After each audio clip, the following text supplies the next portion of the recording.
Howdy YouTube, Darlington Farm here. Got a fun video for you coming up here this week. We're going to be building some 20 by 30 inch picture frames. Going to be finishing them with a distressed finish using some general finish milk paint. Let's get to work here. Alright, so starting off here, what I'm doing is I am running this poplar through my planer here. What that does is gives me a nice flat surface and takes it to 3/4 of an inch thickness. And next up here, running this lumber over the jointer, which what that does is gives me a nice straight edge that I can then cut on the table saw without having any, warping or bowing or binding or anything. There we go, we got some nice S3S lumber where the top and bottom are parallel to one another, and then we've got one nice straight edge to run on the table saw. There we go, running this down to 2 3/4 of an inch on the saw stop here. There we go, making sure to use a push stick there so you don't get your fingers close to the blade. And now next up here, I'm cutting this to length on my DeWalt sliding miter saw here. It's been a really good saw. I've had this for I think about 3 years at this point and have no troubles with it. Here we go. What we're doing is putting some pocket holes using this Craig pocket hole jig edges of this poplar here to join our frames together. That's a really nice, easy construction method if you are not really concerned with seeing the backside of the workpiece. There we go, just using the festool C15 there with a kind of long square drive bit in it, and makes a really quick and easy way to build face frames for cabinets or anything like that you're not too worried about seeing the backside of.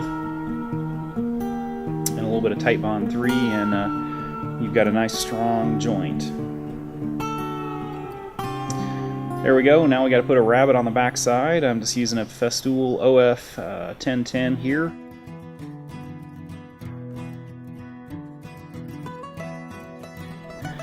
There we go, just assembling the frames here with some grex pins from my pin nailer there and some trim screws. Once again using the C15 drill there, and this crown here I will say is a little bit tricky to get cut right. I didn't show that on video, but the trick to cutting that is cut it upside down and in position on your miter saw and backwards. If you're having troubles with that, there's some really good videos on YouTube that show how to cut crown molding, but I didn't really think it was something I wanted to include in this video. But there you go, just some more Titebond 3 and some grex pins here, and that's a good way to attach stuff like that. That's kind of decorative. The pins hold it in place until the glue dries, and you don't really have to worry about exposed nails and stuff because those pins are about the size of a needle. And by the time you get a coat of vinyl sealer and milk paint on there, you just don't see anything. There we go, just sanding off any glue, any rough edges or anything with some festool vinyls. Then I'm getting ready to spray on a coat of Sherwood vinyl sealer here. The reason I like using the vinyl sealer is because it is about half the price of the milk paint, and just for filling the grain on the wood, I see no reason to just put on 2 or 3 coats of milk paint at say about $60 a gallon when you can just spray on a couple of coats of that at about $30 a gallon, and it also dries a lot faster than the milk paint, so you can spray it on with a recoat time of about 10 minutes. There we go, there's the General Finish red brick milk paint that I'm using for my base coat here. Just spraying that on with my Apollo Precision 5. I used to have a 1050 VR, and they fine folks at Apollo saw my videos and decided I needed a Precision 5, so they sent out a Precision 5, and you're going to see that in a lot of my videos coming up here. I really like that for finishing. It's just a really great way to spray on this General Finish milk paint. Here we go. Here I'm using lamp black for my top coat. That just goes on the exact same way as the red brick. Just spray it on. You can go a little lighter on the top coat here since we're going to be sanding some of it off to get kind of a distressed look. Just spray this on. I let this sit overnight because it was kind of cool in the shop, but make sure it's good and dry so it doesn't ball up when you go to sand it off. And then we'll just come back here with some festool vinyls, which is really a nice sanding product. Well, at least this version was 320 grit, and there's a foam back on it, so you don't get any really harsh pressure points.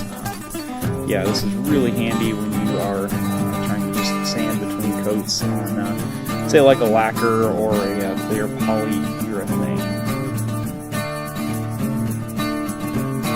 There we go. Just kind of sand off any spots that look like they might get some wear. Sand through here. There we go. There's a Precision 5. Really nice kind of generational increase to the 1050 VR there. And here we go. We're spraying on some Enduro clear poly. I really like that. I used that when I had a cabinet shop. Sprayed, just dozens of gallons or hundreds of gallons of that stuff, and really liked it. I really like it because it's a water-based, or waterborne finish, and you don't really have to worry about having a ridiculous paint booth set up and have like a fresh air respirator and Tyvek suit and all like you do with some of the other two-part catalyzed lacquers. And it's also really easy to clean up. You just use water. Here we go. I'm just using some plexiglass.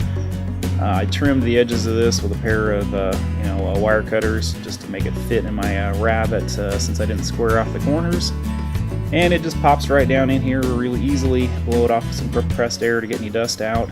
And then this is a 20 by 30 inch print. I just got the print from Sam's Club, and then just mounted it to some acid-free hardboard type, cardboard type material that I got from, I believe it was Michael's Crafts, or kind of craft supply place here we have in Indiana.